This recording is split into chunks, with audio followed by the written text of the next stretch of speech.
Salam, selamat pagi Bapak Ibu Saudara sekalian. Kita berjumpa kembali dalam Renungan Harian GP Kris Pangkal Pinang. Bersama saya Guru Injil Eber. Mari saya ajak jemaat Tuhan menyiapkan hatinya sebelum kita mendengarkan firman Tuhan. Mari kita masuk di dalam doa. Bapa di surga, Allah yang mengasihi kami bersyukur penyertaan sepanjang malam. Yang kami bisa bangun di pagi hari dengan sukacita, dengan apapun keadaan kami. Oleh karena itu, ajarlah kami untuk berserah penuh di dalam Kau. Dan saat ini juga kami akan merenungkan sebagian dari firman-Mu. Tolong kami agar kami bisa memahami firman Tuhan yang singkat ini dan kami dapat mengaplikasikannya di dalam hidup kami hari lepas hari. Kami sudah siap ya Tuhan, tolong dan mampukan kami untuk mengerti firman. Dalam nama Tuhan Yesus kami berdoa dan mengucap syukur. Amin. Saudara yang dikasihi oleh Tuhan, hari ini kita bicara tentang tanduk keselamatan. 2 Samuel pasal yang ke-22 ayat 3. Allahku, gunung batuku, tempat aku berlindung, perisaiku, tanduk keselamatanku, kota bentengku, tempat pelarianku, juru selamatku. Engkau menyelamatkan aku dari kekerasan. Mazmur pasal 18 ayat kedua.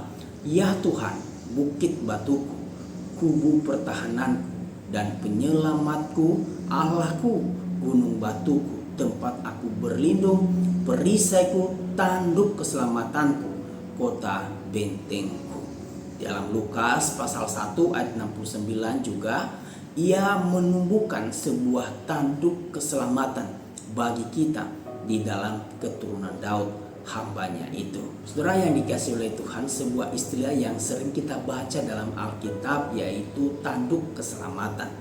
Apa maksudnya tanduk keselamatan ini? Dalam budaya Ibrani, tanduk hewan melambangkan kekuatan dan sebuah kemenangan bagi dirinya. Kita dapat membacanya di dalam Mazmur pasalnya yang ke-92 ayat ke-11. Tetapi kau tinggikan tandukku seperti tanduk banteng, aku dituangi dengan minyak baru. Bagi hewan seperti sapi, kerbau, kambing domba, banteng, dan lain sebagainya, yaitu hewan-hewan yang memiliki tanduk, bagi mereka tanduk adalah lambang kekuatan, lambang kekuasaan, lambang sebuah perlindungan, keamanan, bahkan kemuliaan dan keagungan bagi diri mereka. Saya yakin saudara bahwa nyanyian yang dinyanyikan Daud di dalam 2 Samuel dan di dalam Mazmur pasal 18 itu berakar dari pengalamannya di ladang saat ia menggembalakan kambing domba. Ketika ia menyaksikan bagaimana kambing domba itu menunjukkan tanduknya untuk melindungi dirinya, untuk menyelamatkan dirinya, untuk berjuang, membela dirinya, memberikan keamanan dan perlindungan atas dirinya sendiri, agar supaya ia terlepas dari ancaman-ancaman binatang buas. Saudara yang dikasihi oleh Tuhan, ketika Daud berkata, Allah adalah tanduk keselamatanku, ia bersyukur kepada Allah karena atas perlindungan Allah, keselamatan yang Tuhan anugerahkan bagi dirinya. Ketika ia menghadapi musuh-musuhnya yang begitu banyak, ada banyak ancaman, ada banyak musuh-musuhnya, tetapi yang menyaksikan bagaimana Tuhan bekerja, bagaimana Tuhan melindungi, bagaimana Tuhan memberikan dia keamanan, bagaimana Tuhan menyelamatkan dirinya. Ia mengaku itu bukan karena kekuatan dirinya atau kekuatan militer yang ia punya, yang ia miliki pada saat itu, melainkan 100% pekerjaan Tuhan di dalam perlindungannya terhadap Daud.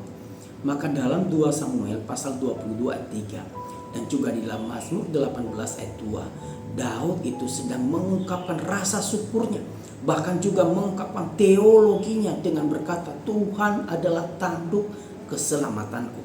Ini berarti Daud mengakui dengan sungguh bahwa Allah adalah satu-satunya sumber keselamatan jiwa, Allah satu-satunya sumber keamanan, Allah satu-satunya yang patut diandalkan. Saudara yang dikasihi oleh Tuhan, dia sedang mengungkapkan kepada kita bahwa hanya mereka yang dapat memiliki keselamatan yang mengandalkan Tuhan di dalam hidupnya. Kemudian ungkapan tanduk keselamatan ini juga dikutip oleh Zakaria dalam Lukas pasal 1 ayat ke-69 dengan berkata, ia menumbuhkan sebuah tanduk keselamatan bagi kita di dalam keturunan Daud, hambanya itu. Saudara, ungkapan ini merujuk kepada Kristus Yesus yang datang menjadi juru selamat bagi manusia, yaitu dari keturunan Daud. Di dalam Dia hanya ada keselamatan. Ia datang untuk membebaskan manusia dari musuh yang paling kita takuti, yaitu dosa.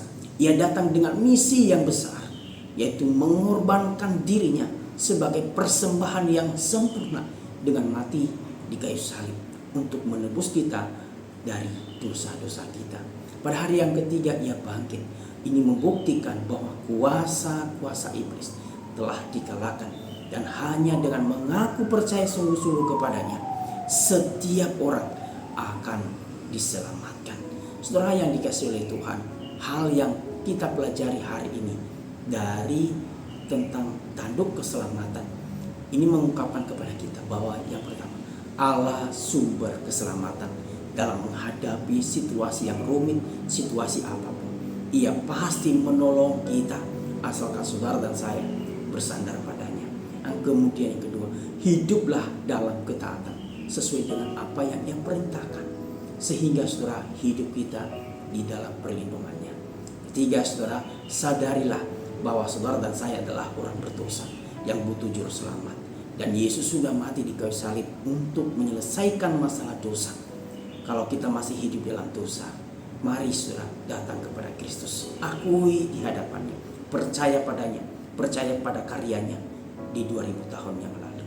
Jika saudara ingin diselamatkan dari dosanya, percaya kepada Kristus sebagai Tuhan dan Juru Selamat dalam hidupmu. Bersyukurlah kepada Tuhan dengan menaikkan puji-pujian baginya, bagi Allah kita, seperti Daud ketika ia menyadari hanya Tuhan yang dapat, yang mampu menolongnya dalam menghadapi situasi apapun.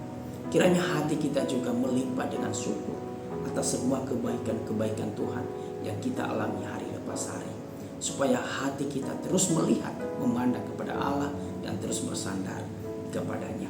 Kiranya firman Tuhan ini menolong, memberkati saudara dan saya di dalam menjalani kehidupan sepanjang hari ini. Amin. Tuhan Yesus